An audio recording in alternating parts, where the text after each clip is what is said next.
बिस्मिल्लाहिर्रहमानिर्रहीम अस्सलामु अलैकुम वरहमतुल्लाहि वबरकातुहू। नाजरीन, आज हम एक ऐसी चीज पर बात करेंगे जिसे करने वाला शख्स अल्लाह की नजरों में बहुत ऊंचा मकाम पा लेता है, और वो है माफ करना। वैसे तो इस्लाम में माफ करने की बड़ी फजीलत है कि आप सामने वाले को माफ कर दो। कोई आपको गाली दे रहा है, कोई आपको सता रहा है, तो उसको आप माफ कर दो। ये बहुत बड़ी चीज है माफ करना। कुरान मजीद में माफ करने की, दरगुजर करने की बड़ी फजीलत बयान की गई है। कुरान मजीद की चंद आयात हैं जो मैं आपको सुनाऊंगा, और फिर यह भी बताऊंगा कि माफ कब करना चाहिए। कोई आपको गाली दे, कोई आपको सताए, कोई आप पर जुल्म करे, तो किस हद तक माफ करने की इजाजत है। और कोई आपको जब गाली दे, बहुत बुरा भला कह रहा है, आपकी फैमिली के बारे में कुछ बोल रहा है, तो आपको उसका जवाब कैसे देना चाहिए।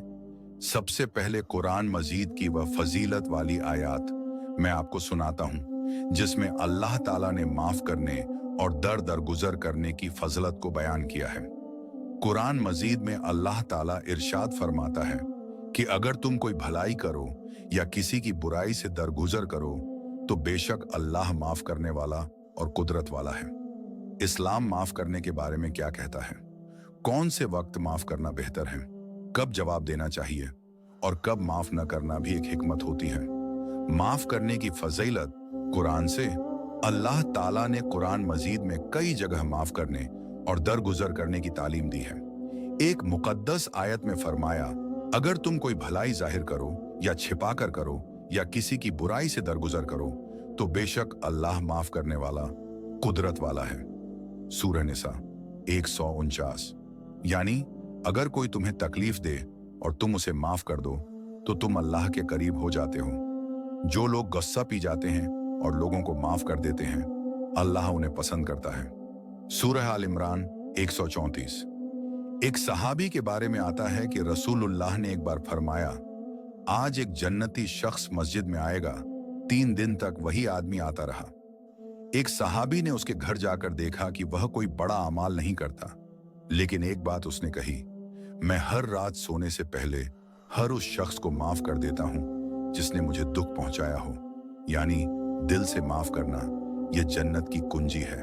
बदला लेने की इजाजत और उसकी हद इस्लाम एक मुकम्मल दीन है।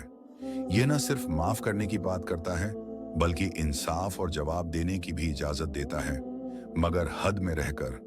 अगर तुम किसी को सजा दो तो उतनी ही दो जितनी उसने तुम्हें तकलीफ दी है, लेकिन अगर तुम सब्र करो तो यह ज्यादा बेहतर है।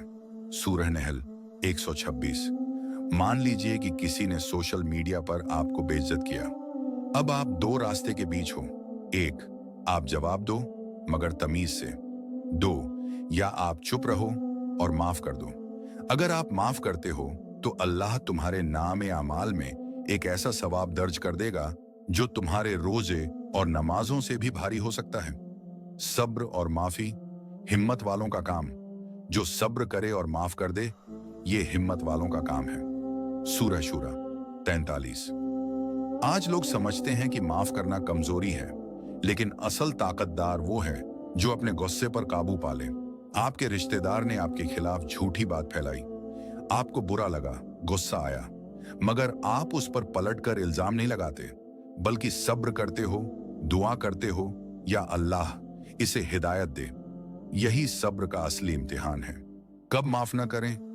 इस्लाम माफी की तालीम देता है, लेकिन जुल्म को बर्दाश्त करने की नहीं। अगर कोई बार बार जुल्म करता है, अगर कोई इंसान आपकी माफी का फायदा उठाकर और बड़ा गुनाह करता है, तो शरीयत उस वक्त माफ करने को जरूरी नहीं समझती। जुल्म करने वाले से हक लेना भी इंसाफ है। एक बहन ने अपने शौहर को हर बार माफ किया जब उसने उसे मारा, गाली दी। आखिर एक दिन उस बहन ने कहा, अब मैं माफ नहीं करूंगी क्योंकि अब मेरी चुप्पी परवरिश में जहर घोल रही है। यह फैसला उसकी हिम्मत का सबूत था। जब जाहिल उनसे बात करते हैं तो वो कहते हैं, सलाम। सूरह फुरकान 63। इस्लाम कहता है, तब जवाब दो मगर किरदार से। गाली का जवाब गाली नहीं है बल्कि अखलाकन से जीतो। अगर कोई आपके YouTube पर बुरा कमेंट करता है, आप उसके कमेंट का जवाब नहीं देते बल्कि दुआ देते हो, अल्लाह आपको भी भलाई की हिदायत दे। यकीन मानो, कई लोग खुद शर्मिंदा होकर वापस माफी मांगते हैं। रोजे, नमाजें, हज, उम्रा, ये सब इबादतें अपनी जगह हैं, लेकिन अगर किसी का दिल तोड़ा, किसी को माफ नहीं किया, तो कयामत के दिन अल्लाह कहेगा, पहले उन लोगों से जाकर माफी मांगो जिनका तुमने दिल दुखाया है, फिर मेरे पास आना। भाइयों और बहनों, जिंदगी में ऐसा वक्त जरूर आता है जब दिल टूटता है, लोग तकलीफ देते हैं, लेकिन याद रखो, जो अल्लाह के लिए माफ करता है, अल्लाह उसके लिए जन्नत का दरवाजा खोल देता है। अगर आपको किसी से माफी मांगनी है तो आज ही मांग लीजिए। अगर किसी को माफ करना है तो देर मत कीजिए, क्योंकि ना जाने किसके दिल से निकली माफी आपकी आखिरत को संवार दे। अगर यह वीडियो दिल को छू गई हो तो इसे शेयर करें, लाइक करें और चैनल को सब्सक्राइब जरूर करें, ताकि इस्लामी बातें हर दिल तक पहुंचे। अस्सलामु अलैकुम वरहमतुल्लाहि वबरकातुहू।